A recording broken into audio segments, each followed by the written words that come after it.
Rome সম্রাট কাইসার বললেন, আমরা হলাম খ্রিস্টান, আর আমাদের রাজ দরবারে 3 জন মুসলমান। সৈন্যরা বলে, হুকুম দেন, এখনই 3 জনকে আমরা হত্যা করব। আপনি বলা মাত্রই হত্যা করা হবে, বলা মাত্রই হত্যা করা হবে। রোম সম্রাট কাইসার তাকায় দেখে, যে সৈন্যরা বলতেছে আপনি খালি হুকুম দেন, বলা মাত্রই হত্যা করা হবে, রোম সম্রাট কাইসার তাকায় দেখেন 3 জন মুসলমান তখন মুস্কি মুস্কি হাসতেছে। জোরে কর সুবহানাল্লাহ। আচ্ছা, হত্যার কথা শুনে মানুষ হাসে? হাসে কারা? কেন হাসে? কারণ তারা জানে, আল্লাহ পাক তাদের জানায় দিয়েছেন, ওয়ালা তাকুলু লিমান ইউকতালু ফি সাবিলিল্লাহি আমওয়াতুন বাল আহয়াউ ওয়ালাকিন লা তাশউরুন। আজ থেকে 15-20 দিন আগে ফিলিস্তিনের 2টা বাচ্চাকে ইসরায়েলি ইহুদিরা হত্যা করছে। হত্যা করার পরে ওদের ছবি আবার ইউটিউবে দেখাচ্ছে, ওরা হাসতেছে। জোরে কর সুবহানাল্লাহ। ওদের বুকের মধ্যে গুলি ঢুকছে, ওদের মুখ খালি মুচকি মুচকি হাসতেছে। তার মানে আপনি কি বুঝলেন? এই কোরআনের আয়াত দিয়ে আল্লাহ কি বুঝালো?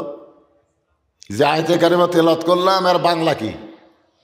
এর বাংলা অর্থ হলো, আল্লাহ রাস্তায় যাদেরকে হত্যা করা হয় তোমরা তাদেরকে মৃত্যু বলো না, আমি আল্লাহই বলতেছি তারা চিরজীবিত। জোরে কোন সুবহানাল্লাহ। এখন সৈন্যরা যেই বলতেছে খালি হুকুম দেন, আমরা সাথে সাথেই শেষ করে দেব। মুসলমান মুসকি মুসকি হাসার কারণ হলো, এই দুনিয়া থাকবো না রে, এই দুনিয়াতে থাকবো না রে, আমরা দুনিয়া থেকে বিদায় নিয়ে জান্নাতে চলে যাব। এখন বিদায় নিলেই যদি জান্নাত হয়, তারা কোনোদিন কানবে? কিন্তু আমরা দুনিয়া ছাড়ার সময় এত কান্দি কেন?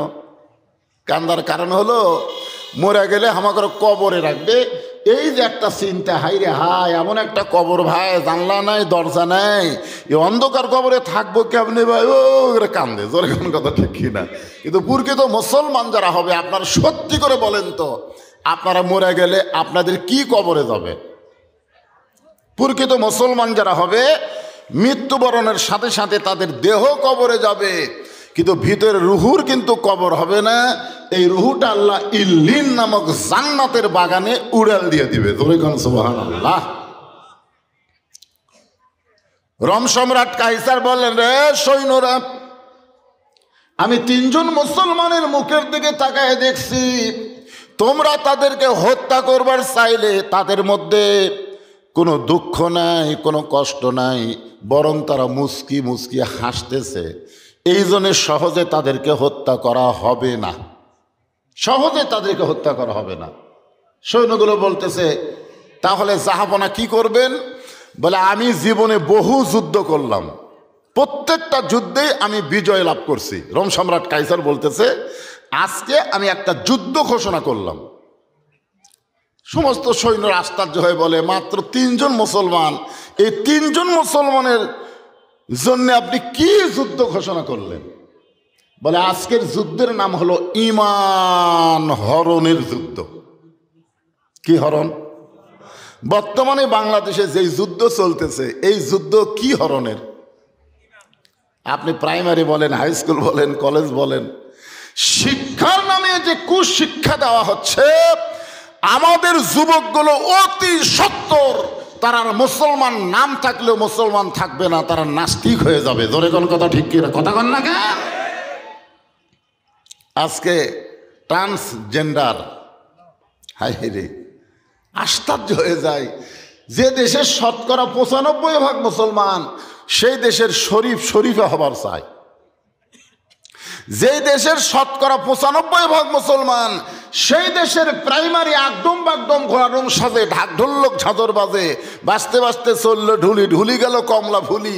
ছোট একটা মাসুম বাচ্চাকে মিথ্যা শিক্ষা দেওয়া হয়। জোরে কথা কন না কেন? কি হবে? এর বড় যখন হাই স্কুলে যাবে, ইসলাম ধর্মে বইয়ের 1 পৃষ্ঠাত আছে কাবার ছবি, আর 1 পৃষ্ঠাত আছে মূর্তির ছবি।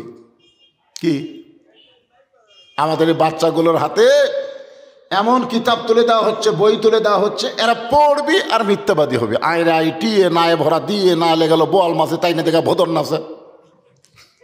আর এই যে যুবকের হাতে একটা করে 4G 5G মোবাইল, মানে কি?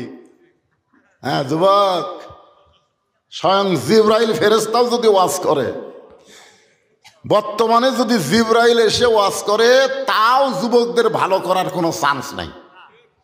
মানে এমন একটা যন্ত্র এদের হাতে গেছে, এরা জানলা দরজা বন্ধ করে খেয়াল করে বাপ মা ঘুমাইছে নাকি, বাপ মা ঘুমাইছে, জানলা দরজা বন্ধ করে কম্বলের মধ্যে চালু করে দিছে। আপনার বলেন তো, এই যুবকদের যদি ইমান থাকতো তাহলে যুবকরা বলতো বাপ মা যতই ঘুমাক, জানলা দরজা যতই বন্ধ করি, আমি যে আল্লাহকে বিশ্বাস করি সে আল্লাহ কোনোদিন ঘুমায় না। ধরে কোন কথা ঠিক কিনা? কথা কন, আল্লাহ ঘুমায় নাকি? তাহলে তুমি কম্বলের মধ্যে কি করতেছা? এই সবকে দেখতেছে। আর একটা বিশ্বাস যদি থাকতো, ইমান যদি থাকতো, তাসদিক বিল জানান যে আমার দুই কান্দর দুটো ফেরেশতা আছে। জোরে কোন আছে না নাই? কথা কোন আছে না নাই? তা আমি গোপনে যা করতেছি কে লিখতেছে? ফেরেশতা কি জন্য আল্লাহ রাখছে দুই কান্দত? আপনারা জানেন না? কোরআনে নাই কি আছে? কিরামান কাতিবিনা ইয়ালামুনা মা তাফআলুন।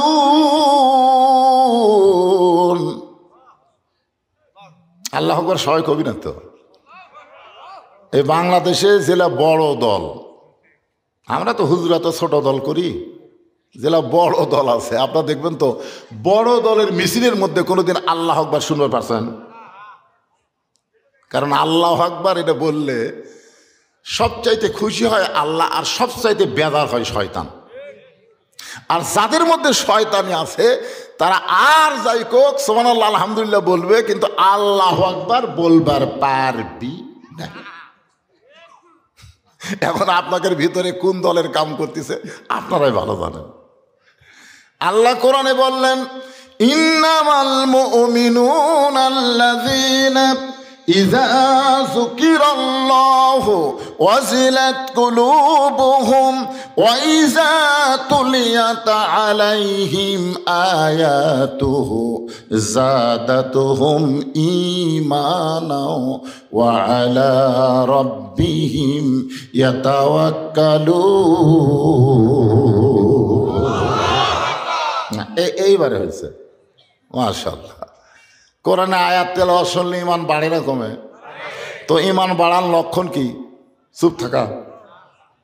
আজকে খালি চুপ থাকার কারণে গোস্তর দাম ইচ্ছা মতো বাড়তেছে। তোর এখন কথা ঠিক ঠিক। কয়েকদিন আগে আমাদের এলাকায় মানে গত হাটেই কিনছে 650 করে, বুঝলেন? তো এবার জামাই যাচ্ছে 2 কেজি, বউ কয়েছে 2 কেজি গোস্ত লিয়ে আসো, 1300 টাকা লিয়ে গেছে। কয় টাকা? 650 কিনছি, 2 কেজি 1300।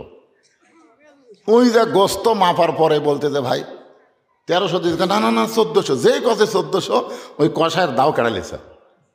কষায়ের দাও কাড়ালে এক লাত্তি দিয়ে বলছে যেটার উপর গোস্ত থোড়ে লাত্তিতে ফেলে দেয়, তোর ঘাড়ত মারমো। কত দাম? করছে ভাই 1200। ভাই ঠেলার চোটে আরো 100 কম আছে। তখন বুঝলো যে চুপ থাকার দিন আর নাই। চুপ থাকলে জালিমের জুলুম দিন দিন বাড়বে। মুসলমানদেরকে এখন জবান খোলা লাগবে। জোরে এখন কথা ঠিক, কথা কন না কে? একটা বোবা শয়তান হয়ে গেছে, মুখ এমন বন্ধ করা করছে। আর ওই তো মুখের ওর মাস্ক দিছে, ওই আরো চান্সে আছে, ভালো আছে। 2 জন গল্প করতেছে ফিস ফিস করে। কে ভাই? জোরে কাকে? দেওয়ালের কান আছে। দেওয়ালের কান আছে? কান কার আছে? আল্লাহ। একটু জবান খুলবেন ভাইজান। কোরআনের আয়াতের সাথে আমরা একমত না দ্বিমত? রোম সম্রাট কাইসার বললেন, এই 3 মুসলমানের বিরুদ্ধে আজকে আমার যুদ্ধ হলো ঈমান হরণের যুদ্ধ। বর্তমানে বাংলাদেশে ইহুদি খ্রিস্টান যেই যুদ্ধ শুরু করেছে, সে যুদ্ধের নামও হলো ঈমান হরণের যুদ্ধ। আমি খুব ছোটবেলা থেকে আমি পালন করে আসতেছিলাম শবে বরাত। জোরে বলেন কি বরাত? আমি খুবই ছোট থেকে, আমি যে মসজিদে ইমামতি করি, খুতবা দেই, ওখানে শবে বরাত নিয়ে আমরা খুব আলহামদুলিল্লাহ ইবাদত করি, রোজা থাকি। গতকাল এক শয়তান কষে এই শবে বরাত রাত্রে যারা মসজিদে আসবে এর চাইতে ব্যবসাখানায় যাওয়া ভালো। আপনারা সত্যি করে বলেন তো, পৃথিবীর শ্রেষ্ঠ জায়গা হলো মসজিদ। জোরে কোন কথা কন না কেন? সারা জীবন একটা মানুষ নামাজ না পড়লেও একদিন পবিত্র হয়ে মসজিদে যায়, এটাও কিন্তু নিজে যায় না, আল্লাহ নিয়ে যায়। জোরে কোন কথা ঠিক কিনা? তাহলে এই শালা শয়তান যে বললো শবে বরাত পালন করার জন্য যারা মসজিদে যায় এর চাইতে ব্যবসাখানায় রাত কাটান ভালো। আপনারা বলেন তো, ই শায়েক না শায়েক ইবলিস? আরো জোরে কোন, মিডিয়ার যাচ্ছে, এই শালা কি মুসলমান না শয়তান? এই পুরোপুরি ইহুদিদের দালাল। জোরে কোন কথা ঠিক কিনা? এরকম কিন্তু শায়েক নামক ইহুদিদের শয়তানকে দিয়া বাংলাদেশের মুসলমানের ঈমান হরণের একটা চরম চেষ্টা চলতেছে। জোরে কোন কথা ঠিক কিনা? এখনকার ছেলেরা কি আর বক্তার ওয়াজ শুনবে? ইউটিউব সার্চ দিবি, ইউটিউবের বক্তারা কে কি করলো। তো এখন ইউটিউবের বক্তাই তো ভালো। আমাকে কয় হুজুর এর দলিল কি? কথাই কথা কয় দলিল দেন। আমি একদিন কইলাম, তুই যে বৈধ সন্তান তার দলিল কি? তুই যে মাকে মা বলে ডাকিস, আব্বাকে আব্বা বলে ডাকিস, ওইটাই তোর বাপ? মা এটা যে কষ্ট। আমার কথা শোনা রাগ করা মা বলতেছে, কে মা? আমি তাকে আব্বা আব্বা করে ডাকি, এটাই আমার বাপ। তো মা বলতেছে এত পর তোর মাথায় ভূত ঢুকলো কেরা? ওইটাই তোর বাপ। তো কয় এইটাই যদি আমার বাপ হয় তাহলে দলিল দাও। মা কয় তোর মন চাইলে মান, না চাইলে মানিস না। তোর বৈধতা বাপ না কি বাপ এটা আমি দলিল দিয়ে বুঝাতে পারবো না। এই সব কথার দলিল। এরকম কিছু যুবক জীবনে মাদ্রাসায় পা দেয় নাই, ইউটিউবকে তারা বিশ্ববিদ্যালয় মনে করে এখন আলেমদের কথাও তাচ্ছিল্য করতেছে, ওই শায়েকে শয়তানদের কথা তার মানতেছে। ধরে কথা কন না কেন? কথা কন। আগে আমরা বলতাম মৌলানা, আগে বলতাম মৌলবী, তার আগে বলতাম মুন্সি, মুন্সি মৌলবী মৌলানা, এখন হয়ে গেছে শায়েক। এরকম নাম শুনতেছেন না আপনারা, শায়েক? হ্যাঁ। তো আসেন যে কথা বলতে চাই একটু মনোযোগ দিয়ে শুনবেন। রোম সম্রাট কাইসার বললেন, বিশাল একটা আগুনের চুলা জ্বলাও। বিশাল একটা আগুনের চুলা জ্বলানো হলো। বলে বিশাল একটা ডেকচির মধ্যে কয়েক মণ তেল দিয়া ওই আগুনের চুলার উপরে উঠাইয়া দাও। আগুনের চুলার উপরে কয়েক মণ তেল দিয়া ডেকচি যখন উঠানো হলো, নিচের তাপে তেলগুলো যখন টকবক টকবক টকবক করতেছে, এমন সময় রোম সম্রাট কাইসার বললেন, এই তিনজনের মধ্যে যেই বেটা বড় তাকে হাত পাও বান্ধে ওই উত্তপ্ত তেলের মধ্যে ফেলে দাও। তিনজনের মধ্যে একজনকে তেলের মধ্যে ফেলে দিলে বাকি দুইজন আল্লাহ রাসূল ভুলে যাবে। মুখের কলেমার কতক্ষণ থাকবে? মুখের কলেমা এটা কতক্ষণ থাকে? আমার এলাকার হিন্দুরা আর্মি দেখলে মুখের কলমা কয়, ওই যুদ্ধের সময়। এই মুরব্বী যারা আছে তারা জানে। আমার এলাকার হিন্দুরা আর্মি দেখলি, পাকিস্তানের আর্মি, লাই লাই লালা লাই লাই লালা লাই লাই লালা লাই লাই লালা। আর্মিরা কয় বিলকুল ঠিক হয়, ঠিক হয়। আপনারা বলেন তো, যেদিন বাংলাদেশ স্বাধীন হচ্ছে, বাংলাদেশ বিজয় হচ্ছে, তারপরে ওই কলমা হিন্দুদের মুখত আসা, তার মানে কি মুখের মধ্যে কলমা আছে, কলজার মধ্যে নেই। তা আজকে আমরা যারা এখানে বসে আছি, আমাদের কলেমাটা শুধু মুখে রাখলে হবে না, এইটা কলিজার মধ্যে ঢোকার লাগবে। জোরে কোন কথা ঠিক কিনা? এখন কলিজার মধ্যে যদি কলমা ঢোকে, সেই কলমাটা কেমন একটু খেয়াল করে শুনবেন। তিনজনের মধ্যে বড় ভাইকে হাত পা বান্ধা যখন উত্তপ্ত তেলের দিকে নিয়ে যায়, তখন দুই ভাই বলতেছে, আমাদের সামনেই আপনাকে হত্যা করা হচ্ছে। বড় ভাই বলতেছে, তোদের কাছে কি আল্লাহর কোরআন নাই? যদিও হাতে কোরআন না থাকুক, সিনার মধ্যে আল্লাহর কোরআন আছে না নাই? এ মাদ্রাসায় যারা লেখাপড়া করে, এই ইন্না নাহনু নাযালনা যিকরা ওয়া ইন্না লাহু লাহাফিজুন, এই আয়াতের তাফসীর পড়তে আমি গিয়ে দেখি যে আল্লাহ কোরআন নিজের হাতে হেফাজত করার অর্থ হলো এইরকম কোরআনের হাফিজের মাধ্যমে আল্লাহ কিয়ামত পর্যন্ত কোরআন হেফাজত করবে। ধরে কোন সুবহানাল্লাহ। যে হাফিজি মাদ্রাসার মাধ্যমে আল্লাহ কোরআন হেফাজত করবে, সে হাফিজি মাদ্রাসা চলাতে হয় দান লিয়া, সদকা লিয়া, ভিক্ষা লিয়া। ধরে কোন কথা ঠিক কিনা? আর যে প্রাইমারির মাধ্যমে আমাদের শৈশবকালের মাসুম বাচ্চারা নষ্ট হয়ে যায়, সেই প্রাইমারি চলতেছে বর্তমান সরকারের টাকা দিয়া। জোরে কথা কন না কেন? একটা হক কথা, জোরে বলা লাগবে, সত্য না মিথ্যা? হ্যাঁ, একটু মনোযোগ দিয়ে শুনবেন ভাইজান। এখানেও কিন্তু এশার নামাজ হবে। আপনারা মনে করেন না যে এশার নামাজের টাইম হয়ে যাচ্ছে, হুজুর ওয়াজ করতেছে। আজকে এখানে এশার নামাজ যদি 9টার সময় হয়, অসুবিধা আছে? অসুবিধা আছে? ওই ছোট জামাতের চাইতে আজকে বিশাল জামাতের নামাজ হবে না। আপনারা শোনেন, জামাতে নামাজ পড়লে যদি 2 জন নামাজ পড়ে তো কয়জনের সব পায়? 4 জনের সব পায়। যদি 4 জন পড়ে 8 জনের না 16 জনের সব পায়। মানে এইভাবে চক্র হারে সব আল্লাহ বেড়া দেয়। তাহলে আজকে এখানে এশার জামাত কি ছোট হবে না বড় হবে? তা আপনি যে ফট করে মাঝখান থেকে 4 জন উঠে গেলেন, কি যারা নামাজ পড়ে ওরা নামাজ পড়বেই, কিন্তু সওয়াব যেখানে বেশি সেটা খেয়াল করবে। জোরে কর কথা ঠিক কিনা? আমি বলতেছি রাত 9টার সময় যদি আজকে এশার নামাজ হয়, নামাজ কি বাতিল হবে? আল্লাহ রাসূল একটু দেরিতে এশার নামাজ পড়া পছন্দ করতেন, কিন্তু রাসূল বলেছেন আমার সাহাবীদের কষ্ট হবে, এই কারণে আমি দেরিতে পড়ি না, কিন্তু দেরিতে পড়াটাই আল্লাহ রাসূলের পছন্দ। অসুবিধা আছে আপনাদের? আর কেউ আনসান করবেন না। আপনি সময় বান্ধা দিলেন, একেবারে টাইম মতো এশার নামাজ হবে ইনশাআল্লাহ। হ্যাঁ, যারা আশেপাশে আছেন চলে আসেন, এখানে বিশাল জামাত এশার নামাজ হবে। যেই কথা বলতেছিলাম একটু খেয়াল করেন। 2 ভাইকে ডান করায় রেখে বড় ভাইকে হাত পাও বান্ধে উত্তপ্ত তেলের দিকে যখন নিয়ে যায়, এখানে নিজের চোখের সামনে হত্যা করা হচ্ছে, নিজের চোখের সামনে হত্যা করা হচ্ছে।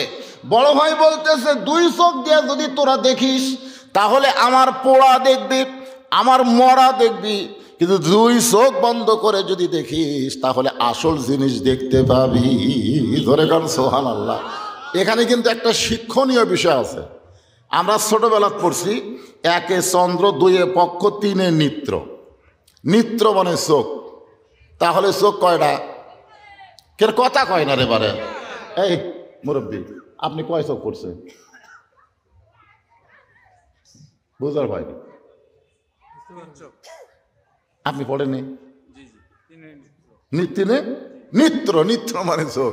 আচ্ছা, এখনকার ছেলেদেরকেই পড়াচ্ছে? আমরা ছোটবেলায় পড়ছি ভাই, পড়ার দাম আছে রে। 1 চন্দ্র, 2 পক্ষ, 3 নিত্র, চোখ হলো 3টে।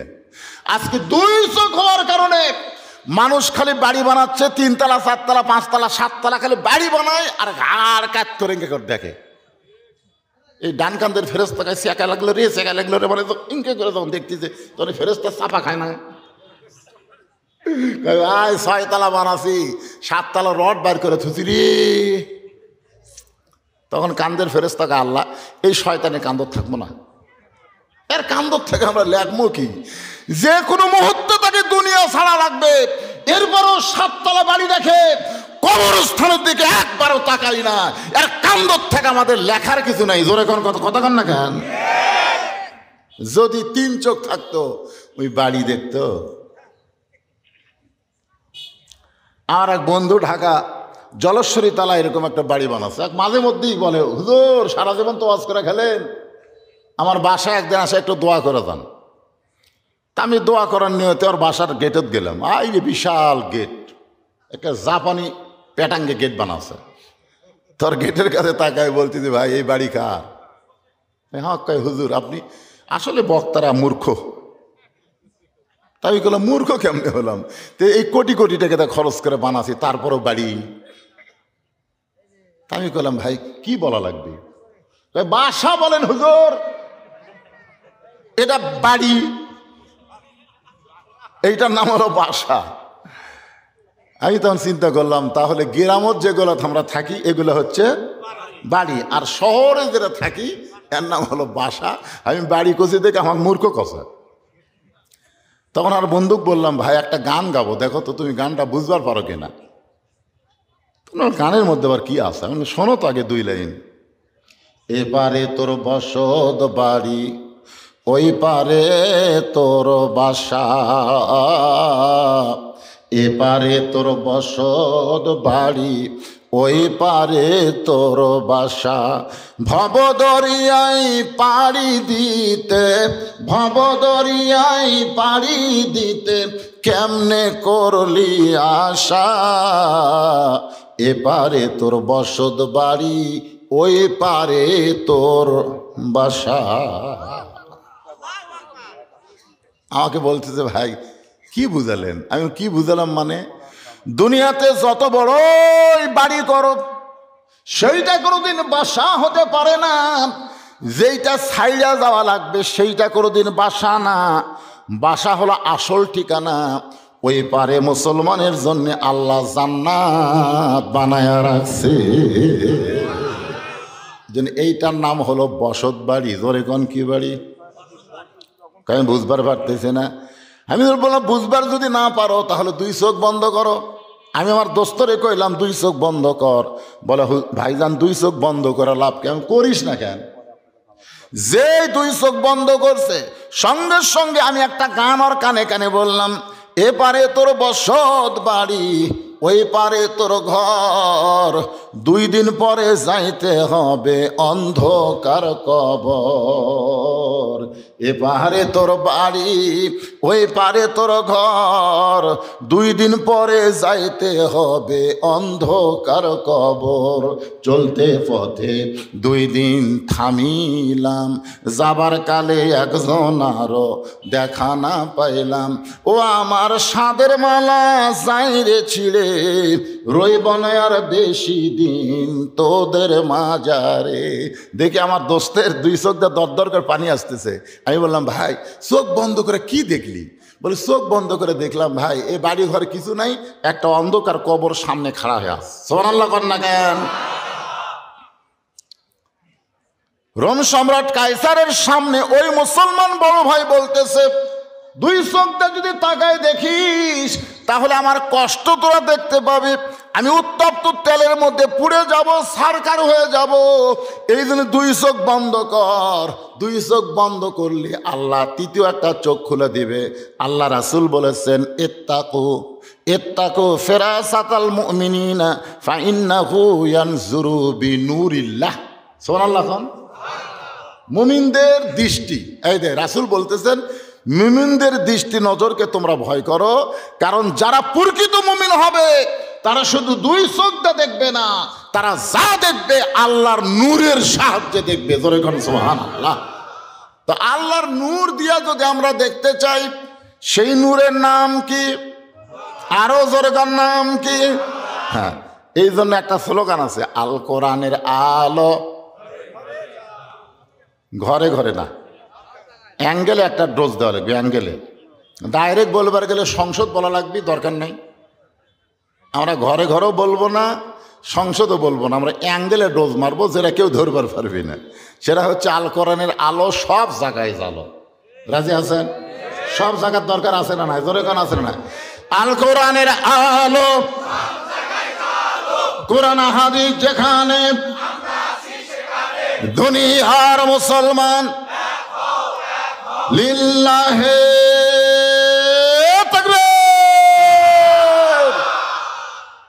সব জায়গায় যে কোরআনের দরকার, সব জায়গায়। আজকে আমরা মনে করি আমার ঘরের মধ্যে কোরআন চলুক, মাদ্রাসার মধ্যে কোরআন চলুক, মসজিদের মধ্যে ইমাম কোরআন পড়ুক। কি হচ্ছে? কি হচ্ছে? আজকে 564টা মসজিদ বর্তমান প্রধানমন্ত্রী বানিয়ে দিছে। অনেক নেতারাই বলে, হুজুর আপনারা খালি আমাকে দোষ দেখেন, আমাকে গুণ বুঝেন না। 564টা মসজিদ বানিয়ে দিছে, প্রত্যেকটা মসজিদ খালি দেখার মতন। জোরে কোন কার মতন? আমার এলাকার কিছু ছেলেরা মাইক্রো ভাড়া করে 201 গম্বুজ মসজিদ দেখতে গেছে। 201 গম্বুজ একটা মসজিদ আছে, ওটা টাঙ্গাইলে, গোপালপুর। আমাকে দেখে এসে বলতে, হুজুর সেই রকম। আমরা ছাদের উপর ছেড়ে গুনলাম, হুজুর 201টা গম্বুজ, সেই রকম মসজিদ হুজুর। এত সুন্দর মসজিদ আমরা জীবনেও দেখিনি। আমি বললাম ভাইটা কোন সময় দেখলো? কাছে 3টার সময়। তো 3টা আগে যে জোহরের নামাজ আসলো সেটার খবর কি? হুজুর আমরা তো মসজিদ দেখবার গেছি, আমরা তো নামাজ পড়বার যাই। তো বর্তমান প্রধানমন্ত্রী কি মসজিদ দেখার জন্য বানাছে না নামাজের জন্যে? দেখার জন্য। তাছাড়া নেতারা কেন বলে কি সুন্দর দেখতে? আহারে, যদি নামাজের জন্য প্রধানমন্ত্রী মসজিদ বানাতো তাহলে আজান দেওয়ার পরে যে সমস্ত যুবকেরা মসজিদের আশেপাশে ঘোরাঘুরি করবে, সরকারে আইন করা লাগতো তাদেরকে ধরে ওখার ঘরের মধ্যে নিয়ে যায়, কাপড় খোলা পাশার ওপর 10টা বাড়ি। ধরে কোন কয়টা বাড়ি? যখন মসজিদে মুয়াজ্জিন আজান দিচ্ছে, আজান শোনার পরে যেই যুবকেরা নামাজ বাদ দিয়ে বেড়ায় ঘুরতেছে, পুলিশ তারকে ধরতেছে আর একটা অন্ধকার ঘরের মধ্যে নিয়ে যায়, কাপড় খোলা পাশার পর 10টা করে বাড়ি বসাচ্ছে। আপনারা বলেন তো মুসল্লি আটপি? তার মানে কি? মসজিদ 500 না, আমি বলেছি 5 লক্ষ মসজিদ যদি সরকার বানায় দেয় 1 পয়সাও লাভ হবে না যদি নামাজ কায়েমের বিল পাস না করে। ধরে কোন কথা ঠিক কিনা? আজকে সবচাইতে বড় জালেম কে কোন তো? সবচাইতে বড় জালেম হলো ওই ব্যক্তি যে আজান দেওয়ার পরে মসজিদে যায় না। মুসলমান দাবি করে কিন্তু আজান দেওয়ার পরে মসজিদে যায় না। ওর চাইতে জালেম কোনো ব্যক্তি পৃথিবীতে নাই। আপনার বলেন তো সেই জালেমদেরকে পুলিশ না ধরে আমাদের মতন আলেমদেরকে ধরতেছে কে? কথা কয় না। পুলিশের উচিত হলো জালেমদেরকে ধরা। ধরে কোন কথা ঠিক কিনা? তো জালেমদের না ধরে আমাদের মতন আলেমক বন্দি করতেছে। তার মানে কি? মামুনুল হক বহুলিয়া ধরা পড়ছে, তাক বন্দি করে থছে, আর সাকিব খান বিয়া ছাড়াই খেলে বাচ্চার জন্ম দিচ্ছে, এই লুচ্চাক ধরতেছে না। কথা কর না কেন? এই লুচ্চাক ধরা না কেন? সেনকা হিরো আলম এক মেয়ে মানুষ নিয়ে বই মেলার টাকা ধাবার খাচ্ছে। একজন সাংবাদিক জিজ্ঞাসা করছে যে কে হিরো আলম ভাই, আপনি সাথে যে মেয়েটা ঘরে রেখে তুই চিল্লাস করে দেখছেন? হিরো আলমের সোফা দেখছেন? আমি দেখলাম 2টা পুলিশও তার সামনে খাড়ায় আছে। কেরে হিরো আলম একটা তাগড়া মেয়ে একলা ঘরে, ওই মেয়র কে হয় এইটা জানবার সালে কুত্তার বন্ধুর খেউ করে ওঠে, সাথে সাথে পুলিশ আর মুখত বাড়ি মারা দরকার। কথা কর না গান? 90% মুসলমানের দেশে তুমি কেমন মুসলমান? তুমি কাকলে ঘোরো। আরে সবচাইতে বড় জালেম আজকে আপনারা শুনে নেন যে মসজিদে আজান দেওয়ার পরে যারা নামাজ পড়ে না, মুসলমান দাবি করে, এরা হলো সবচাইতে বড়, কথা বল না কেন, সবচাইতে বড় জালেম। আল্লাহর আজানকে তারা কটাক্ষ করেছে। আল্লাহ বলতেছেন হাইয়া আলাস সালাহ, আল্লাহ বলতেছেন হাইয়া আলাল ফালাহ। এইটারই তুমি গুরুত্ব না দিয়ে তুমি বাইরে ঘুরতেছ, আর তুমি মনে করো আমি মুসলমান মরে গেলে জান্নাত পাবো। ইমাম মালিক বলেছে কোন বেনামাজি মরে গেলে ওর জানাজায় যারা শামিল হবে ওদের আমল নামায় 1 হুকবা পরিমাণ পাপ হবে। ছাত্ররা বললো হুজুর 1 হুকবা মানে কি? বলে উহুদ পাহাড় সমান। তাহলে বেনামাজি মরলে আমরা কি করব? ইমাম মালিক মরলে, কুত্তা মরলে তোমরা কি করো? কুত্তা যদি রাস্তাত মরে দুর্গন্ধ হবে, এদের পাওয়ার দড়ি লিগে টানে লিয়ে যায় পুঁতে থুই। তো একটা বেনামাজি মরে গেলে ওরও পাওয়ার দড়ি লাগে টানে লিয়ে যায় একটা ওয়াজ জাকাত পুঁতে থো। আর কোনোদিন নামাজের ওয়াজ করা লাগবে না, এমনি নামাজে হবি। ধরে কোন কথা ঠিক কথা কন না কেন? ইন্নাস সালাতা তানহা আনিল ফাহশাই ওয়াল মুনকার। একমাত্র নামাজই পারে সমস্ত মানুষকে অশ্লীলতা খারাপ কাজ থেকে হেফাজত করতে। আমাদের ছেলেদের হাতে যেই মোবাইল আছে, এই মোবাইলের খারাপ থেকে যদি ছেলেদেরকে বাঁচাবার চাই তাহলে 1 নম্বর হলো নামাজ। যেরকম 1 নম্বর কি? 7 বছর থেকে নামাজের তালিম দিবেন। এই বাপেরা যারা আছেন 7 বছর থেকে যখন তালিম দেবেন, কথা বললে ঠাস করে মারবেন। বুঝলেন না? কোন জায়গাত মারবেন? কোন জায়গাতে? এই যে এই কানত যান মারেন না, কানত মারলে কিন্তু ঠসা হবে, এর তলে মারা লাগবে। কান ছাড়া, অনেকে কয় কান সারা, কান সারা না, কান ছাড়া। এটার নাম কি? ছাড়া। তালিম। তালিম বোঝেন না? তালিম দেওয়া লাগবে। ওযু কিভাবে করা লাগবে, তারপরে রুকু কিভাবে করা লাগবে, নিয়ত কিভাবে বাঁধা লাগবে, সেজদা কিভাবে দেওয়া লাগবে। এরা 7 বছর থেকে। আর 10 বছর থেকে যদি যাবার না চাই, আর ঘাড়ের যে রগ নাই, এই রগ চাপে ধরবেন, চাপে ধরে যদি 10 বছর থেকে আপনার সন্তানকে আপনি নামাজ ধরাবার পারেন, ওর হাতে যতই মোবাইল থাক ওই অশ্লীল ভিডিও দেখবার গেলেই আর ইমান বলবে কেউ না দেখলেও আল্লাহ দেখতেছে। জোরে কোন কথা ঠিক কি না? এই জন্য আল্লাহ কোরআনে বলেছেন ইন্না সালাতা তানহা আনিল ফাহশাই ওয়াল মুনকার, একমাত্র নামাজই পারে মানুষকে যাবতীয় খারাপি থেকে বাঁচাই দিতে। আমাদের বাংলাদেশে মুসলমানের সংখ্যা বেশি, মসজিদের সংখ্যা বেশি, কিন্তু নামাজির সংখ্যা আছে। জুমার দিনে দোতলা করতেছে, মসজিদ দোতলা করতেছে, টাকা আদায় করতেছে, ভাই দোতলা করবো মসজিদ। জিজ্ঞাসা করা হলো দোতলা কেন? কয় এত মুসল্লি হুজুর, আটে না। এতই মুসল্লি শুরু হয়েছে, আটে না হুজুর, সেদিন দোতলা। তো ফজরের খবর কি? কয় ফজর এক কাতারে হয় না। জোহরের খবর কি? কয় হাট বাজারে গেছে। আসরের খবর কি? কয় খেলাধুলা করতেছে। মাগরিবের খবর কি? কয় ওই ফজরের মতোই ফেরত যাচ্ছে। এসার খবর কি? কয় ফজরও যায়, এসাও তাই। তো মসজিদের মধ্যে কয় কাতার? কয় 9 কাতার। এখন পর্যন্ত এক কাতারের মুসল্লি হয় না, তাহলে দোতলা করবা কেন? তখন বলতেছে ওই যে জুম্মার দিনে সবার শেষে আগে যায়, ওই শালাকের জন্য দোতলা করা লাগতেছে। জুমার দিনে সবার শেষে আগে যায়, এদেরকে যদি আল্লাহ জান্নাত দেয়, দিতে পারে কি পারে না?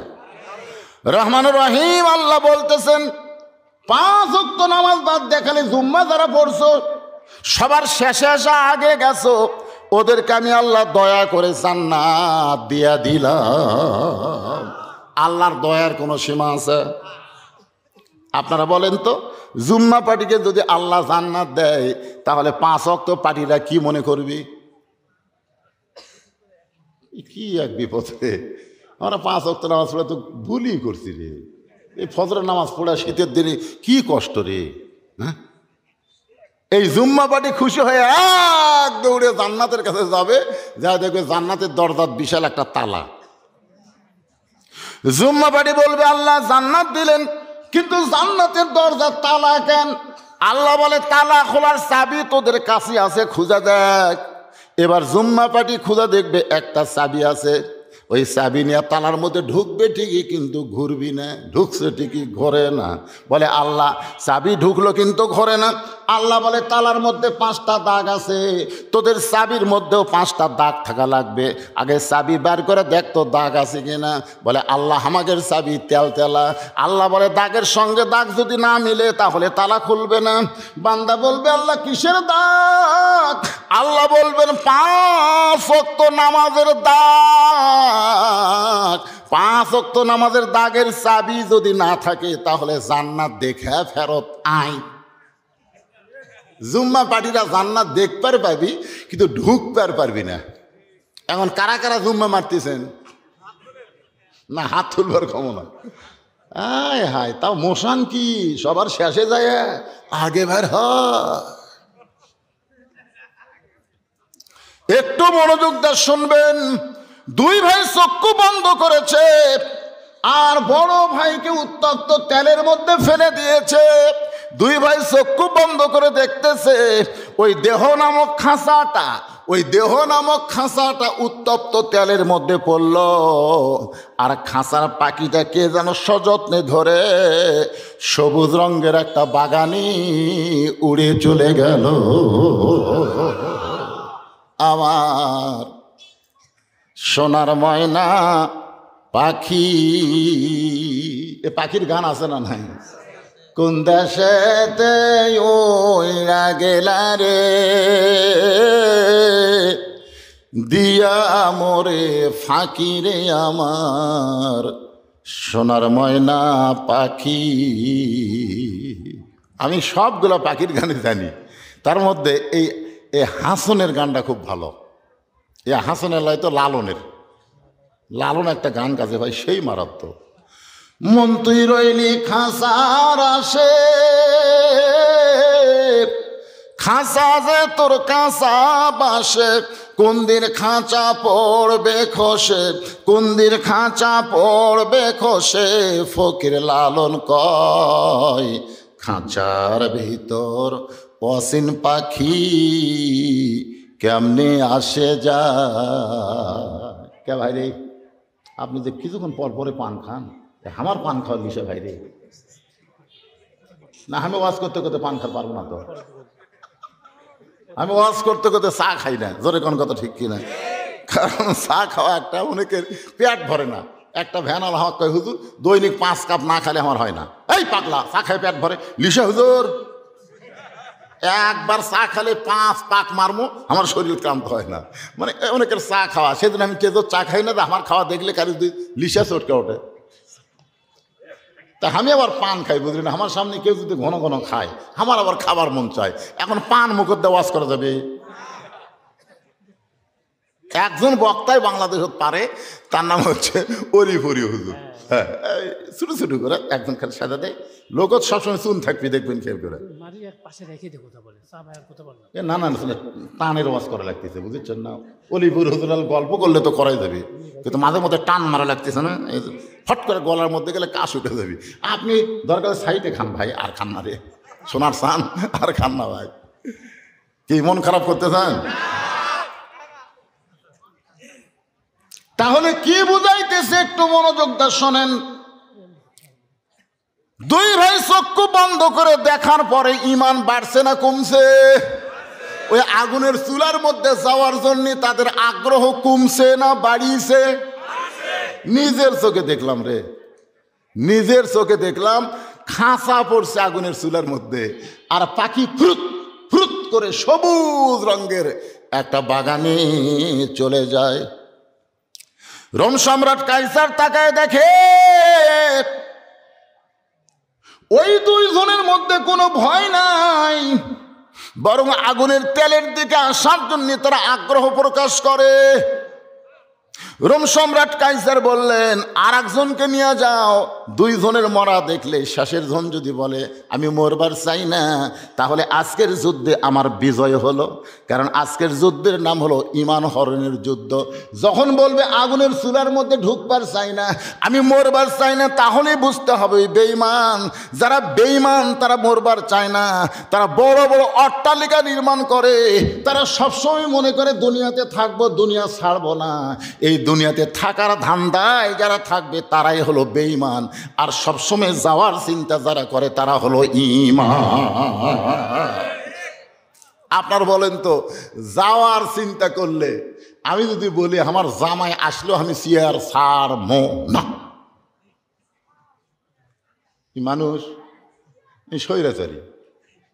একটা সময় আছে তো, এই সময় এলে আপনাকে যাওয়া লাগবে। আপনি সময় আসার আগেই যদি কোন যাবো রে, আমার কে ক্ষমতার থেকে নামাই রে, আর কতগুলা তো দরজা জানলা বন্ধ করে খালি মনে করছে কেউ দেখেনি, কেউ দেখেনি। 2 ঘাড়ের ফেরেশতাকে খালি জায়গা মতো আয়, কেউ দেখছে কিনা, সাইজ মতো সিল হবে। ধরে কোন কথা ঠিক না? যদি ফুলগুলো হয় অভিমানে ঝরে যায়, আমি মালা গেথে বলো কারে পরাবো, সে যে কেন এলো না, কিছু ভালো লাগে না, কবরে আসুক তারে আমি সিল মারিব। আপনার বলতে সিল মারার জায়গা আছে না নাই? এ জোরে এখন আছে না নাই? জায়গা মতো মার হবে। কেউ না দেখলেও আল্লাহ দেখতেছে, 2 কান্দের ফেরেশতা লিখতেছে। এই ঈমানটা আমাদের সকলের ভিতরে থাকার দরকার আছে না নাই? এবার 2 নম্বরকে নিয়ে যা যখন আগুনের চুলার মধ্যে ফেলে দিচ্ছে, 3 নম্বর ছোট ভাই ও আবার চোখ চাইবা ধরে দেখতেছে, বড় ভাইয়ের মতোই ছোট ভাইয়ের, মেজো ভাইয়ের দেহটা ওই আগুনের চুলার মধ্যে পড়েছে, কিন্তু দেহের ভিতরের পাখিটা কে যেন সম্মানের সাথে ধরে। যারা আমরা মুসলমান হব, কোনো সময় মনে করবেন না আজরাইল হামাকর কাছে এইরকম বুকের মধ্যে থাবা দিয়ে জান কবজ করবি, এটা যেন মনে করেন না। তাই মনে করতেছেন? তাই মনে করতেছেন? মায়ের স্তনের দুগ্ধ পান করতে করতে সন্তান যেমন ঘুমায় যায়, প্রত্যেকটা মুসলমান দুনিয়া থেকে এইভাবে বিদায় নিবে। হয়তো বলবেন হুজুর দলিল কোথায়? দলিল আমি আপনাদেরকে শোনাইতেছি, একটু মনোযোগ দিয়ে শুনবেন। ইন্নাল্লাযীনা ক্বালু রব্বুনাল্লাহু সুম্মা ইসতাকামু তাতানাজ্জালু আলাইহিমুল মালাইকা। সবাই বলেন আল্লা তাখাফু ওয়ালা তাহজানু ওয়া আবশিরু বিল জান্নাতিল্লাতী কুনতুম তুআদুন। আল্লাহ রাসূলের প্রতি ঈমানের উপরে যারা ইস্তেকাম থাকবে, অটল থাকবে, ওরা যখন মৃত্যুর বিছানায় শায়িত হবে, এমন সময় আল্লাহ তাআলা রহমতের ফেরেশতা নাজিল করে বলবে তাতানাজ্জালু আলাইহিমুল মালাইকা। আল্লাহ ফেরেশতার মাধ্যমে তাকে বলে দিবে আল্লাহ তাখাফু, তোমার কোনো ভয় নাই, ওয়ালা তাহজানু, তোমার কোনো চিন্তা নাই, ওয়া আবশিরু বিল জান্নাহ, তুমি কবরে যাওয়ার আগে তোমার দেহ যেতে পারে কবরে, তোমার পাখিকে আল্লাহ জান্নাত বরণ করে নিবে। এই দৃশ্য দেখার পরে এখন বলেন তো 3 নম্বরের ভাইয়ের ঈমান বাড়িছে না কমিছে? এরা কিন্তু 2 চোখ দেল হয়, 2 চোখ, ওরে বাবারে ওরে বাবারে ফিলিস্তিন মারতেছে রে, এরে বাবারে ইসরায়েল খেলে মারতেছে রে, ওরে ঠাস ঠাস করে গুলি করতেছে রে। এই 2 চোখ দিয়ে দেখলে হই না, অন্তরে চক্ষু দিয়ে তাকায় দেখেন, একটা ফিলিস্তিন মরে নাই, প্রত্যেকটা ফিলিস্তিন শহীদ হয়ে জান্নাতে চলে গেছে। ধরে কথা কম লাগে, একটাও মরিছে, একটাও মরেনি।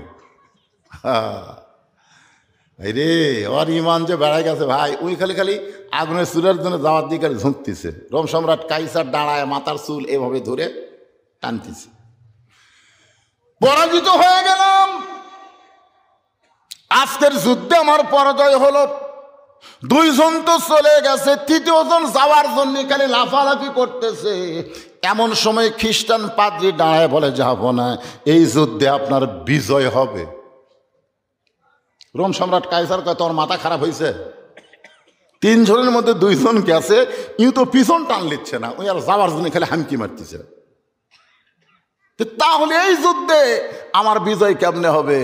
বলে যাব না, 2টা তো গেছে ইমান নিয়ে, আর ইমান হরণের একটা বুদ্ধি আছে। বলে কেমনে ইমান হরণ করা যাবে? পাদ্রী বলতেছে যে আগুনের চুলা জ্বলাইছেন, এর চাইতো মারাত্মক আগুনের একটা ব্যবস্থা করা লাগবে। এই আগুন চলবে না, এর চাইতো মারাত্মক আগুন। রোম সম্রাট কাইসার কয় পাগল নাকি, এর চাইতো মারাত্মক আগুন দুনিয়াতে কোথায় পাবো? পাদ্রী বলতেছে আমার বাড়িতে একটা আছে, যার বয়স হলো 17 বছর। জোরে কন কয় বছর? রোম সম্রাট কাইসার কয় আগুনের বয়স 17, তার মানে বর্তমানে পরিমণি একটা আগুন। জোরে কোন কথা ঠিক কিনা? পরিমণি। এই যুবকেরা কিরে, বিয়ে না করে এত ঘন ঘন গোসল করিস করে?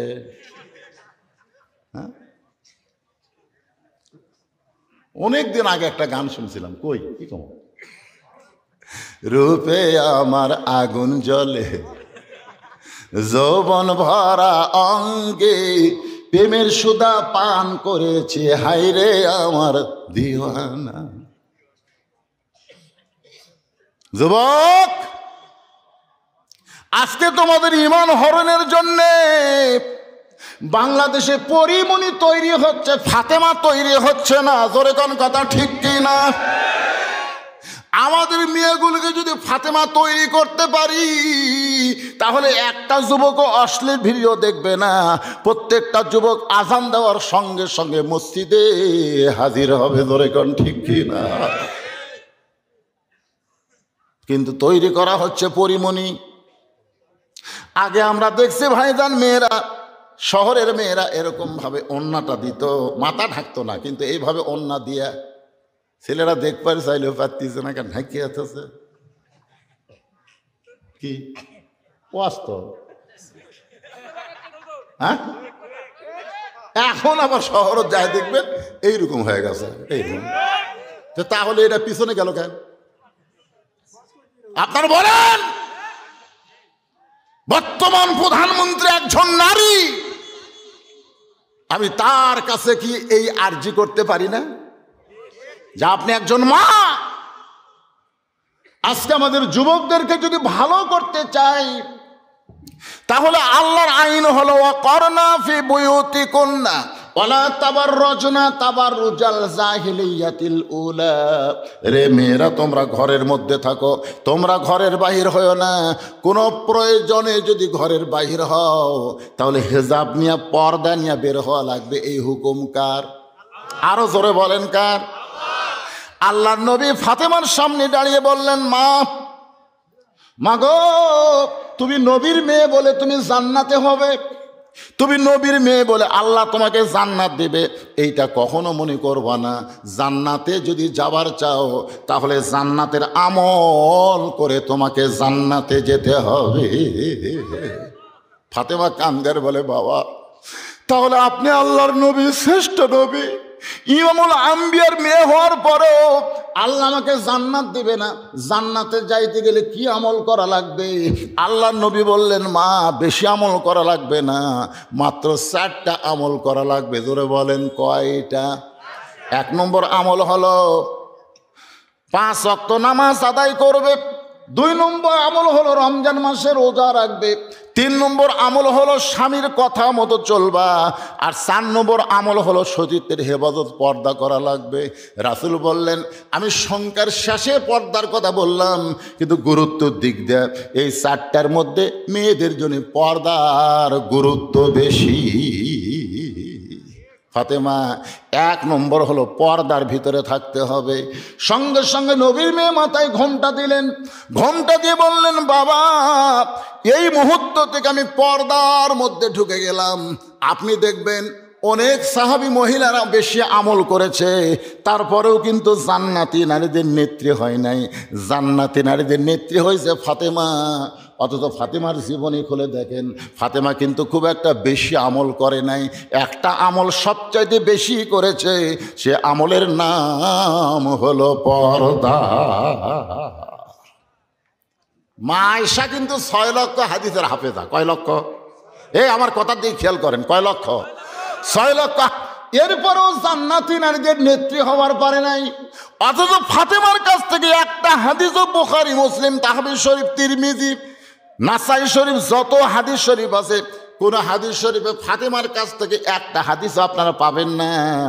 অথচ সেই ফাতেমা হলো জান্নাতি নারীদের নেত্রী।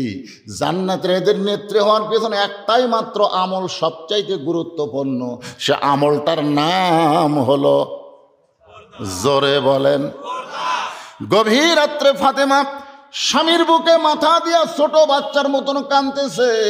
আলী বলতেছে, ফাতেমা এই গভীর রাত্রে তোমার কান্দার কারণ কি? ফাতেমা বলে, স্বামী গো, আপনি মনে কষ্ট নিয়েন না, আমার কান্দার কারণ হলো আল্লাহ তাআলা আমার দোয়া কবুল করেছে। আচ্ছা, দোয়া কবুল করা এটা খুশির খবর না কান্নার খবর? আলী বলতেছেন, ফাতেমা আল্লাহ যখন দোয়া কবুল করেছে তাহলে কান্দার কারণ কি? বলে, কি দোয়া আল্লাহ কবুল করছে সেইটাকে আপনি শুনবেন না? আলী বলতেছে, বলো তো কি দোয়া আল্লাহ কবুল করলো? ফাতেমা বলতেছে, আল্লাহ তাআলা আমার দোয়া কবুল করেছে, আমাকে পর্দার ভিতরে মৃত্যু দিবে। আলী কয়, আলহামদুলিল্লাহ, যে মেয়েটা সারা জীবন পর্দা মানে চললো তাকে তো আল্লাহ পর্দার মধ্যে মৃত্যু দিবে রে। যারা পর্দা মানে না, মরার পরেও তাদের পর্দা হয়। জোরে কোন কথা ঠিক কিনা? আচ্ছা সত্যি করে বলেন তো, আমাদের বাংলাদেশে যে মেয়েরা পর্দা মানে না, মরার পরে আপনারা কয় কাপড় দেন? কেরে তাড়াশে লোক কথা কয় না কেরা? আর শরীফ যদি শরীফা হয় তাহলে কয়টা দেবেন? আচ্ছা, আপনাকে এলাকাত কোনো হিজড়া মরেনি? না না, আপনাকে আশেপাশে কোনো হিজড়া মরেনি? তো হিজড়াই নাই, ও আছে ঠিকই, মরেনি। আমার এলাকাতে হিজড়া মরার পরে লোকজন আমার কাছে বলতেছে, হুজুর মরদ মানুষ মরে গেলে আমরা 3 কাপড় দিই, মেয়ে মানুষ মরে গেলে আমরা 5 কাপড় দিই, কিন্তু এই হিজড়া মরলো এখন আমরা কয় কাপড় দেবো? আমিও তো বেকুব। আমি যত মুফতি আছিল বুঝলেন ভাই, যত মুফতি, কারণ আমি নিজেও মুফতি, কিন্তু আমি তো খুঁজে পাচ্ছি না কয়টা দেওয়া লাগবে। যত মুফতি আছিল জামিল মানুষের সবুর হুজুর বললাম, হুজুর আচ্ছা হিজড়া মলে কয় কাপড়? আয় আয় আয় আয়, আমার জীবনে তো হিজড়া মরা দেখিনি। আমি কইলাম, কি বিপদ বারে। পরে একটা কিতাবে পাইলাম, ওয়াজে ইসলাম একটা কিতাবের মধ্যে বলা হয়েছে, হিজড়া যদি মেয়েদের সাথে সম্পর্ক রাখে, মেয়েদের মধ্যে ঘোরাফেরা করে, তাহলে হিজড়া মরলে 5 কাপড়, আর মরদের মধ্যে যদি ঘোরাফেরা করে তাহলে মরলে 3 কাপড়। তাহলে আপনারা সত্যি জানেন আপনাদের এলাকার মেয়েরা মরলে কয় কাপড়? 5টা কাপড় দেওয়ার পরে মেয়েটার লাশটা যখন খাটনিতে রাখেন, তখন কিন্তু সবাই বলে খাটনি ঢাকা দাও, খাটনি ঢাকা দাও। বলে কি বলে না? খাটনি ঢাকা দাও। মরা মেয়ের লাশ দেখা জায়েজ নাই, মানে জেতা দেখা জায়েজ আছে কিন্তু লাশ দেখা জায়েজ নাই, ঢাকা দে। যখন খাটনি ঢাকা দিয়েছে তখন ফেরেশতা এসে বলতেছে, আল্লাহ এই মেয়েটা যখন কুসুম্বি ঘোরাফেরা করছে গোটা পাড়ার লোক সবাই চিনে। এমন একটা মেয়ে মরছে আল্লাহ, যে মেয়েকে কুসুম্বি গ্রামের সবাই চিনে, কিন্তু মরার পরে 5 কাপড় দিয়ে আবার খাটনি ঢাকা হওয়ার কারণ কি? আল্লাহ বলে, ফেরেশতারে মন খারাপ করিস না, ওই দেশের নাম হলো বাংলাদেশ। ওই দেশে বাঁচতে মানে না রে, মরার পরে মানে। তো যারা বাঁচতে পর্দা মানে না, মরার পরে যদি তাদের এইরকম পর্দা করা হয়, আর ফাতেমা জীবিত অবস্থায় পর্দা নিশি, তার দোয়া আল্লাহ কবুল করেছে, এটা খুশি না দুঃখ? আলী বলতে তো, ফাতেমা আল্লাহ পর্দার মধ্যেই তুমি থেকে সব সময়, পর্দার মধ্যে তোমার মৃত্যু হবে, তাহলে তুমি কান্দো কেন? ফাতেমা বলে, স্বামী গো কবে মৃত্যু হবে এইটা কি আপনি শুনবেন না? আলী বলে, ফাতেমা মৃত্যুর খবর দুনিয়ার কেউ বলতে পারে না। ফাতেমা বলতেছে, আল্লাহ পাক আমাকে জানাইছে, আল্লাহ যদি জানায় তাহলে জানা যাবে। জোরে কোন কথা ঠিক কিনা? তাছাড়া মৃত্যুর খবর কেউ জানেন? মৃত্যুর খবর আমরা কেউ বলতে পারবো না, কিন্তু ফাতেমা বলতেছে আল্লাহ পাক আমাকে জানাইছে আজকে গভীর রাত্রে ফাতেমার মৃত্যু হবে। যেই মাত্র কইছে গভীর রাত্রে ফাতেমার মৃত্যু হবে, গাছের গোড়া কাটলে গাছটা যেমন ঠাস করে পড়ে যায়, হযরত আলী তেমনি পড়ে গেলেন ঘরের মাজায়। মা ফাতেমা মুস্কি মুস্কি হাসতেছে, যিনি গভীর রাত্রে মৃত্যুবরণ করবেন তিনি হাসতেছে। সুবহানাল্লাহ কোন? মুস্কি মুস্কি হেসে ওই স্বামীর মাথাটা উরাতের উপরে নিয়ে কবরে একটা চুম্বন দিয়ে বলে, স্বামী গো, আসাদুল্লাহিল গালিব, আপনি হলেন আল্লাহর সিংহ। আমার বাবা বলেছে আনা মাদিনাতুল ইলমি ওয়া আলী বাবুহা, আমি হচ্ছে ইলমের শহর, আলী হচ্ছে তার দরওয়াজা। আপনি পৃথিবীর শ্রেষ্ঠ বীর, শ্রেষ্ঠ আলেম হইয়া মরার খবর শুনে এমন করে পড়ে গেলেন কেন? আপনি কি জানেন না এই দুনিয়া থাকার জায়গা না, এই দুনিয়া থাকার জায়গা না, আসলে যাইতে হবে। সবাই বলেন আসলে। কে রে এই সময় এটা কে উঠল রে? এটা ওঠার সময় ও পুষ কাটলে কিন্তু নাইছে সিজার করা বাচ্চারা অষ্টাউর বেশি হয়, বুঝলেন? কারণ জন্মের 2 দিন আগেই দাঁত বের করছে। ওই নর্মালে জন্ম হতো 2 দিন পরে, তার আগেই ওর মায়ের পেট কেটে দেখে ঘুম পাড়তেছে। ডাক্তাররা বোট বসায়, কে রে আর তো ঘুমই ভাঙ্গিনি রে, কি করি? তখন ওই পাও ধরে এরকম একটা ঘুরেন দেয়, এই ঘুরেন দিলে করে মাথাতে একটা ঝাঁকি খায়। এই জন্য সিজার করা বাচ্চারা কোনো জায়গায় বেশিক্ষণ থাকবার চায় না, এরা মোবাইল চালু না করলে ভাতও খায় না। জোরে কোন কথা ঠিক কিনা? এই শালা সিজার করা। হাসতেছেন? গোটা বাংলাদেশ খুঁজে দেখবেন 3টা জিনিস খেয়াল করবেন। কয়টা? একটা হলো বড় ডাক্তারের বউ কোনোদিন সিজার করে না, ডাক্তারও তার বউকে সিজার করায় না। এই কারণেই করায় না, কারণ সিজার করলে মায়েরও ক্ষতি, বাচ্চারও ক্ষতি হয়। বাংলাদেশের কোনো মৌলবীর বাড়িতে কোনোদিন মিলাদ হয় না, খেয়াল করে দেখবেন। কারণ মৌলবীরা জানে মিলাদ একটা ফাও জিনিস, খামাকা টাকা নষ্ট করে লাভ কি? এরা পরের বাড়িতে পড়ায়, নিজের বাড়িতে পড়ে না। আর 3 নম্বর হলো কোনো পীরের বউ পীরের হাতে মুরিদ হয় না, কারণ বউ জানে আমার পীর মাঝে মধ্যে মুরিদের বইয়ের দিকে চোখ মারে, এ লুচ্চার হাতে কে মুরিদ হবি রে? আপনি খোঁজলা দেখবেন কোন পীরের বউ ওই পীরের হাতে মুরিদ হয়নি। কিন্তু একজন পীরের হাতে মুরিদ হয়েছে, সেই পীরের নাম হলো মুহাম্মদ রাসূলুল্লাহ, আর মুরিদের নাম হলো খাতিজাতুল কুবরা। বলে কোন সুবহানাল্লাহ। সর্বপ্রথম স্বামীকে নবী বলে যিনি স্বীকার করেছেন তার নাম কি? ওই সময় আল্লাহ একটা আয়াত নাযিল করলেন। আয়াতটা হলো লাকাদ কানা লাকুম ফি রাসূলিল্লাহি উসওয়াতুন হাসানাহ। নিঃশর্তভাবে নিঃসন্দেহভাবে কাউকে যদি ধরবার চাও তিনি হলেন আমাদের নবী, তার তরিকার মধ্যে কোনো ভেজাল, জোরে কোন কোনো ভেজাল আছে নাকি?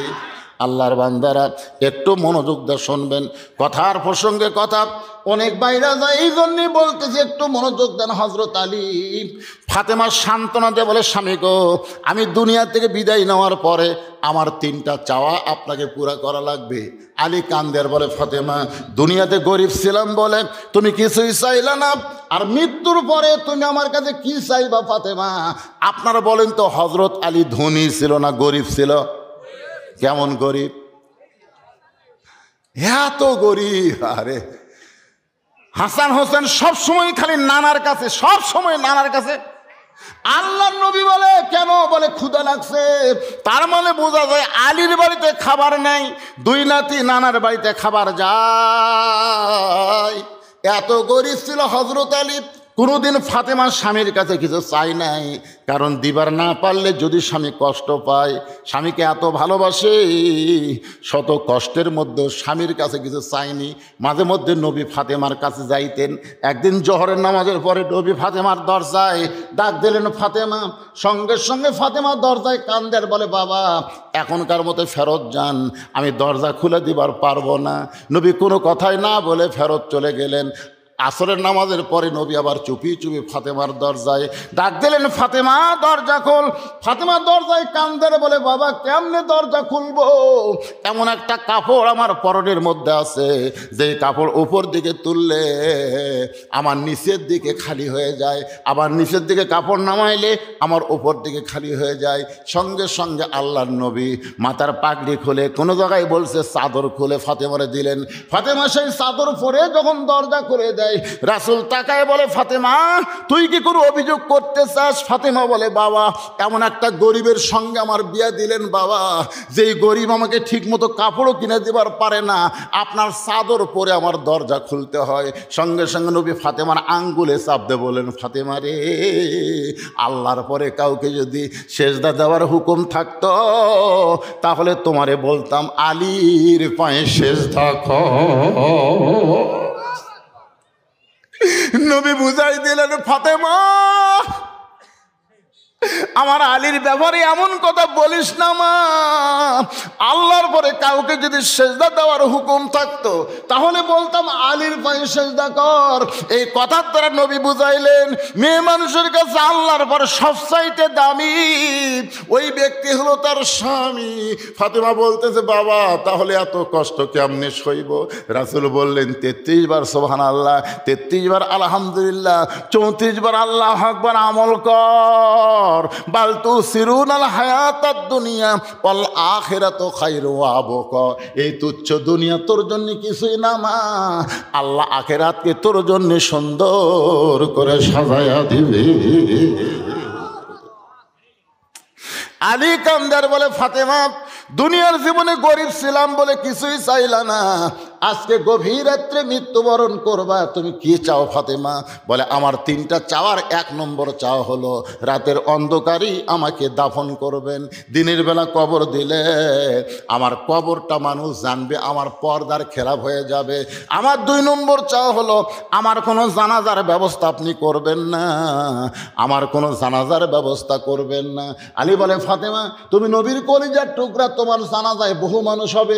বলে, বহু মানুষ কি করবে? বলে, তোমার জন্য দোয়া করে। ফাতেমা বলে, গোটা পৃথিবীর কারো দোয়া আমার দরকার নাই, কারণ দুনিয়ার সব মানুষ যদি বলে ফাতেমা ভালো, আল্লাহ কিন্তু আপনার মুখের দিকে তাকায় থাকবে। আপনি যদি বলেন ভালো না, এই দুনিয়ার মানুষের দোয়া দেয়া ফাতেমার 1 তিল পরিমাণ লাভ হবে না। আর দুনিয়ার সমস্ত মানুষ যদি বলে ফাতেমা খারাপ, আর আপনি যদি বলেন আমার ফাতেমা ভালো, এক স্বামীর সার্টিফিকেটে ফাতেমার জন্যে আল্লাহ 8টা জান্নাতের দরজা খুলে দিল। ওগো স্বামী, আমার 3 নম্বর চাওয়া হলো আমার কোনো লাশটা খাটনিতে তুলবেন না, কারণ খাটনি কান্দে নেওয়ার মতন 4 জন মানুষ আমার দুনিয়াতে নাই। আমি ফাতেমার দেহের ওজন কত এইটা দুনিয়ার কোনো পুরুষ মানুষ বুঝুক আমি চাই না, আমি চাই না। আমার দেহের ওজন যখন কান্দে নিবে তখনই কিন্তু দেহের ওজন বোঝা যাবে। তোর কোন কথা ঠিক কিনা? আমার বাবা যদি দুনিয়াতে থাকতো তাহলে মরা মেয়ের লাশের খাটনি বাবা কান্দে নিবার পারত। আমার হাসান হোসেন যদি বড় হইতো তাহলে মায়ের লাশের খাটনি কান্দে নিবার পারত। ওগো স্বামী, গভীর রাত্রে আমার লাশটা কান্দে করে ওই জান্নাতুল বাকির পূর্ব কোণায় সবুজ রঙের একটা বাতি জ্বলবে, ওই বাতি বরাবর আমাকে দাফন করে দেবে। হযরত আলী ফাতেমারে কান্দে করে নিয়ে ওই বাতি জ্বলার জায়গায় আবু যর গিফারি আগে কবর খুঁড়ে কবর থেকে পালায় গেছে। কারণ কবর খুঁড়তে খুঁড়তে আবু যর গিফারি 3টা কথা বলেছিল। 1 নম্বর কথা হলো, কবর রে দিনের বেলা না খুঁড়ে রাতের বেলা কবর খুঁড়ি, কারণ কি তোর মধ্যে আমি একজন মহিয়সী নারী আসবে। আল্লাহ নবীর মেয়ে হওয়ার পরেও নবী তাকে মায়ের সম্মান দিয়েছে। খবরদার কবর বেয়াদবি করিস না। কবর রে তোর মধ্যে এমন একজন মা আসবে তার 2টা সন্তান জান্নাতি যুবকের সর্দার হবে। খবরদার কবর বেয়াদবি করিস না। তোর মধ্যে এমন একজন নারী আসবে যার স্বামী হলো আসাদুল্লাহিল গালিব। এই কথা বলে যখন কোদাল মারতে চাই, কে যেন কবরের ভিতর থেকে ফাতেমার জন্যে নয় আমাদের সকলের জন্যই এই মেসেজটা দেওয়া হয়েছে, কবর রে কার মা কার মেয়ে কার বিবি এইটা কবর দেখবে না। আমল যদি ভালো হয় কবর জান্নাতের বাগান হয়ে যাবে, আর আমল যদি খারাপ হয় কবর জাহান্নামের গর্ত হয়ে যাবে। এজন্য একটা গান আছে, কিন্তু যেদিন ডাক পড়িবে কবর মাঝে যাইতে জোগাড় কিছু করছো বন্ধু তার মাঝে বিছাইতে। আমাদের কবরের ডাক যে কোনো হতে পড়বে কি পড়বে না ভাই জান কথা কন? তাহলে সেই কবরে আমরা কি নিয়ে যাব? আমার জামাই ওয়াজ করবে, মাদ্রাসার মুহতামি ওয়াজ করবে, কিন্তু আমাকে তারাশের লোকেরা অনেক আগে থেকে অত্যন্ত পছন্দ করে, ভালোবাসে। আমি একজন মাজুর এবং একজন মাজলুম, একজন মাজুর অসুস্থ ব্যক্তি আপনাদের কাছে কবরের পাথর হিসাবে এ মাদ্রাসায় 1টা করে 1000 টাকা চাই, 2টা করে 1000 টাকা চাই, 5টা করে 1000 টাকা চাই। যদি আপনি নাও পারেন এ মাদ্রাসায় একটা কোরআন শরীফ বাবদ 500 টাকা দেবেন। 500 টাকা দেওয়া মাত্র একটা কোরআন দান করার সওয়াব আল্লাহ আপনাদের আমল নামায় দেবে। মাত্র 10টা মিনিট ভাই আপনাদের কাছে মাদ্রাসার জন্য হাত পাতালাম। একটু মহব্বত করে কোন আল্লাহর বান্দা সর্বোত্তম পারেন এই নবীর এতিম ঘরে আমি 5টা 1000 টাকা দান করব।